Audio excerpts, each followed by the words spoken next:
Hi నమస్తే అండి. ఈరోజు మా లంచ్లోకి కోడిగుడ్డు ఎండు చేప కర్రీ చేశాను. ఎలా చేశానో మీకు చూపిస్తాను. ఈ కూర కోసం నేను 4 గుడ్లు తీసుకున్నాను. అవి మంచిగా ఉడికించుకొని పక్కన పెట్టుకున్నానండి. నేను గుడ్లు ఉడికేటప్పుడు కొంచెం ఉప్పు వేసుకుంటాను. గుడ్లు విడిపోకుండా బాగా ఉడుకుతాయండి. అదే బాండీలో కొంచెం ఆయిల్ వేసుకున్నాను. గుడ్లను వేసి వేయించుకున్నానండి. చిటికెడు పసుపు వేసి వేయించుకున్నాను. గుడ్లు ఎర్రగా వేగిన తర్వాత పక్కన పెట్టుకున్నాను. 4 ఎండు చేప ముక్కలు కూడా శుభ్రం చేసి పక్కన పెట్టుకున్నాను. అవి కూడా వేసుకు వేయించుకున్నాను. ఈ కూర కోసం నేను 2 పెద్ద ఉల్లిపాయలు తీసుకున్నానండి.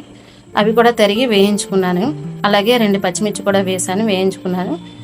అలాగే టమాటా ముక్కలుగా ఉంటే మా పిల్లలు తినరని నేను మిక్సీలో వేసుకున్నానండి. ఆ జ్యూస్ కూడా వేసి బాగా వేయించుకున్నాను. ఇందులో 2 స్పూన్ల కారం, తగినంత ఉప్పు వేసి అటు ఇటు కలిపి గుడ్లు కూడా వేసానండి. 1 గ్లాస్ వాటర్ వేసి అటు ఇటు కలిపి మూత పెట్టుకున్నాను. ఒక 5 నిమిషాలు ఉడికిన తర్వాత ఎండుచేప ముక్కలు వేసానండి.